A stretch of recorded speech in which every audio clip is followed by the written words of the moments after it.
ചുമട് താങ്ങി ജീവിതത്തിന്റെ തെളിമ.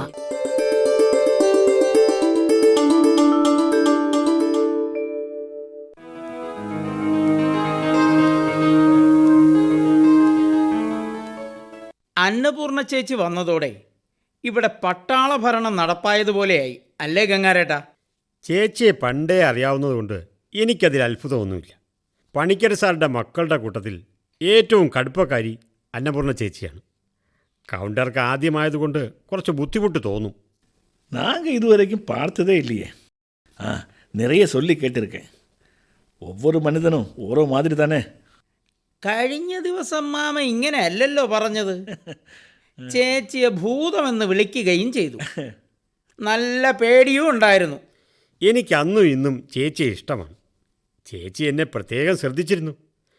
അന്നപൂർണ ചേച്ചി ഇവിടുന്ന് പോയതിനു ശേഷമാണ് ഞാൻ ഈ കൂട്ടുകെട്ടിലൊക്കെ പെട്ടത്. குட்டப்பாயி, മാമ, ஒருவனை மற்றவங்க அறிமுகப்படுத்துவது மூலம் முதல் பார்வை உண்டாவது. நேரே அறியும் போது சிலப்போ கருத்து மாறிவிடலாம்.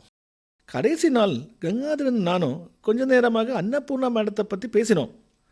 ഗംഗാധരൻ சொன்னது பார்த்தால் അവൾക്ക് ഒരു നല്ല പെൺതാൻ. നല്ല സ്ത്രീയാണ്. പക്ഷേ സകലതും ശരിയാവണം, താൻ ശരിയുടെ ഭാഗത്തെ നിൽക്കൂ, ഇത്തരം ശാഠ്യങ്ങളുണ്ട്. ശരി മാത്രം ചെയ്യുന്നവരുടെ ഒപ്പം നിൽക്കുന്നത് നല്ല പ്രയാസമാണ്. അത് ശരിതാ കുട്ടപ്പായി, അങ്ങനെ ചിലർ വേണം. കാര്യങ്ങൾ കുത്തഴിഞ്ഞു പോകാൻ പാടില്ല. പ്രകാശ് മിടുക്കനായ ഭരണാധികാരിയാണ്. അന്നപൂർണ ചേച്ചി ആദർശങ്ങളിൽ ഉറച്ച ജീവിതമുള്ള ആളാണ്. കൃത്യത അവരുടെ ജീവിതത്തിൻ്റെ ഭാഗമാണ്. என்ன ஆனாலும் நம்ம அன்னபூர்ணா மேடத்துக்கு கூட தான் நிற்க வேண்டும். பெரிய பெரிய விஷயங்கள் எல்லாம் அமைதியாக செய்யக்கூடிய நாடு தான் இது. வேற ஒரு இடத்திலும் கிடைக்காத அன்பும் பாசமும் கொண்ட இடம். നമുക്ക് பார்க்கலாம். മുൻവിധി വേണ്ട. എന്നാലും മാമൻ്റെ ഒരു മാറ്റമേ. കഴിഞ്ഞ ദിവസം ചേച്ചിയെ പേടിച്ച് മധുരയ്ക്ക് പോകാനിരുന്നയാളാണ്. ഇന്ന് പാടെ മാറ്റി പറയുന്നു. അത് മാറ്റി പറയുന്നതല്ല, ഞാൻ പറഞ്ഞില്ലേ, നമ്മൾ ഓരോരുത്തരെക്കുറിച്ചും മറ്റൊരാൾക്ക് നൽകുന്ന ചിത്രത്തെ അനുസരിച്ചിരിക്കും അവരുടെ പ്രതികരണം. ഞാൻ വളരെ വിശദമായി അന്നപൂർണ ചേച്ചിയെക്കുറിച്ച് പറഞ്ഞു കൊടുത്തു. അതിൻ്റെ മാറ്റമാണിത്. ஆமாம், அது சரிதான். பின்ன நான் ஒரு விஷயத்தை பற்றி கூட நினைத்தேன். என்னானாலும் பணிக்கர் சாரும் அம்மாவும் கூட வளர்த்தின ஆள் தானே, அதுக்குரிய நன்மை இல்லாமல் இருக்காது. அதனால் മുൻവിധി വേണ്ടാം എന്ന് വെച്ചേൻ. എനിക്കും ചേച്ചിയെക്കുറിച്ച് മോശം അഭിപ്രായമൊന്നുമില്ല. എൻ്റെ അനുഭവത്തിൽ ഒപ്പം പോവാൻ കുറച്ച് ബുദ്ധിമുട്ട് തോന്നാറുണ്ട്, അത്രയേ ഉള്ളൂ. സംസാരിച്ചിരുന്ന് നേരം പോയതറിഞ്ഞില്ല. മോക്ക് 2 ബുക്ക് വേണമെന്ന് പറഞ്ഞിരുന്നു. ഹൈദ്രോസ് കട അടച്ചു കാണുമോ എന്തോ. എന്തായാലും ഞാനൊന്ന് ഇറങ്ങട്ടെ.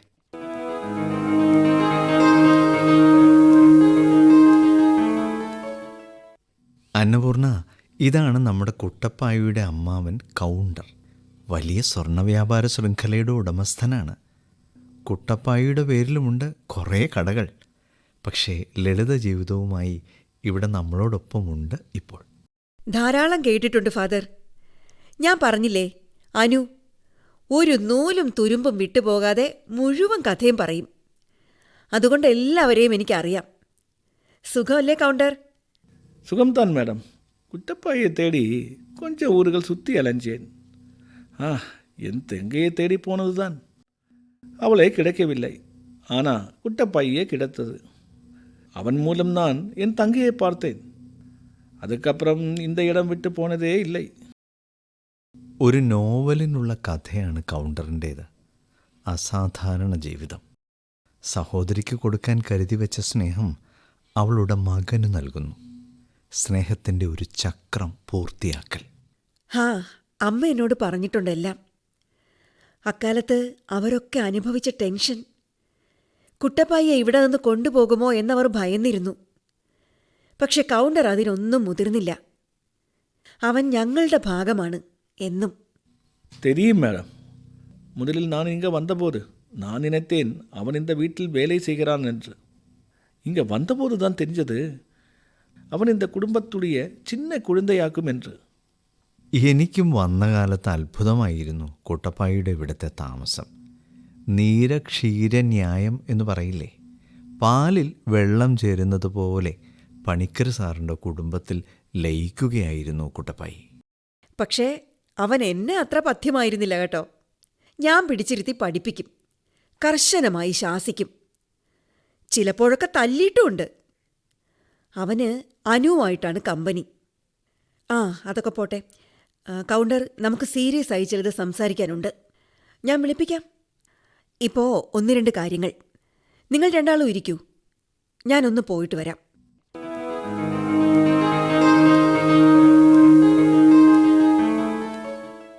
ഞാൻ വന്നിട്ട് 2 ദിവസമായിട്ടും ബേബിയെ ഇങ്ങോട്ടൊന്നും കണ്ടില്ലല്ലോ.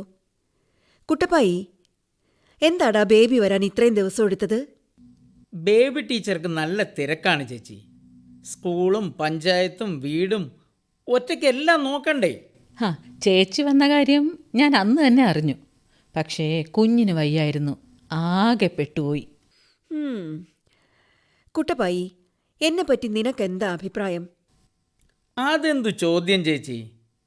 ചേച്ചിയല്ലേ അനിയത്തിയെയും പ്രകാശേട്ടനെയും പഠിപ്പിച്ച് നേരെയാക്കിയത്, എന്നെയും. അത് ബേബി ടീച്ചറിനും അറിയാം. അന്നൊക്കെ എല്ലാവർക്കും പേടി അന്നപൂർണ്ണ ചേച്ചിയാണ്. അമ്മയും സാറും പോലും ചേച്ചിയെ എതിർത്തൊന്നും പറയാറില്ലായിരുന്നു. മൊത്തത്തിൽ ഞാനൊരു ഭയങ്കരിയായിരുന്നു അല്ലേ? അങ്ങനെ പറയല്ലേ ചേച്ചി. ചേച്ചി എല്ലാവരുടെയും നന്മയ്ക്ക് വേണ്ടിയല്ലേ കർക്കശമായി നിന്നത്. ഇവിടെ വന്ന ഇടയ്ക്ക് ഞാൻ റോഡിൽ തലചുറ്റി വീണു. ചേച്ചിക്ക് ഓർമ്മയുണ്ടോ? ചേച്ചി എന്നെ എടുത്തുകൊണ്ട് വർഗീസ് ഡോക്ടറുടെ അടുത്തേക്ക് ഓടി. പിന്നെയാണ് എല്ലാവരും വന്നത്. എനിക്കും ഉണ്ടൊരനുഭവം. ചേച്ചി 10ാം ക്ലാസ്സിൽ പഠിക്കുമ്പോൾ ഞാൻ 7ാം ക്ലാസ്സിലാണ്. വീട്ടിൽ ദാരിദ്ര്യമായിരുന്നു. അന്ന് സ്കൂളിലെ വാർഷിക ഫീസ് കൊടുക്കാത്തതിന് എന്നെ പുറത്തിറക്കി നിർത്തി. ചേച്ചിക്ക് പരീക്ഷാ ഫീസ് അടയ്ക്കാൻ കൊടുത്ത പൈസ എടുത്ത് തന്നു. ആഹാ, ഇത്രയൊക്കെ നന്മ എന്നിലുണ്ടായിരുന്നോ? പിന്നീടായിരിക്കും അതെല്ലാം നഷ്ടപ്പെട്ടതല്ലേ? അതെന്താ ചേച്ചി അങ്ങനെ പറഞ്ഞത്? ചേച്ചി ഇപ്പോഴും എപ്പോഴും നന്മയുടെ ഭാഗത്താണല്ലോ. അത് തന്നെ. കുട്ടപ്പായി പറഞ്ഞതാണ് ശരി. ചേച്ചി നന്മയുടെ നിറകുടമാണ്. രണ്ടുപേരുടെയും പ്രശംസ എനിക്കിഷ്ടായി. പക്ഷേ അതിലെന്തോ ഒന്നിൻ്റെ കുറവുണ്ട്. അത് ഉള്ളിൽ തട്ടി വരാത്ത വാക്യങ്ങളാണ്. അല്ലെങ്കിൽ നിങ്ങൾ രണ്ടാളും എന്നെക്കുറിച്ച് മറ്റുള്ളവരോട് അങ്ങനെ പറയോ? എന്തു പറഞ്ഞെന്നാണ് ചേച്ചി? ഞാനൊന്നും പറഞ്ഞിട്ടില്ല. അയ്യോ, ഞാനും ഒന്നും പറഞ്ഞിട്ടില്ല. നല്ലതേ പറഞ്ഞിട്ടുള്ളൂ. ആയിക്കോട്ടെ. രണ്ടാളും പോയി അവരവരുടെ ജോലി ചെയ്യ്. എല്ലാം വഴിയേ അറിയാം.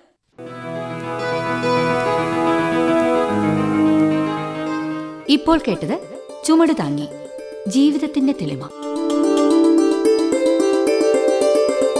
രചന ശ്രീകുമാർ മുഖത്തല. ശബ്ദം നൽകിയവർ PA ബിജു, M ശിവകുമാർ, സന്തോഷ് തിരുമല, സുഷമ അനിൽ, സജി ദേവി, ബിജു കല്ലുവാതുക്കൽ.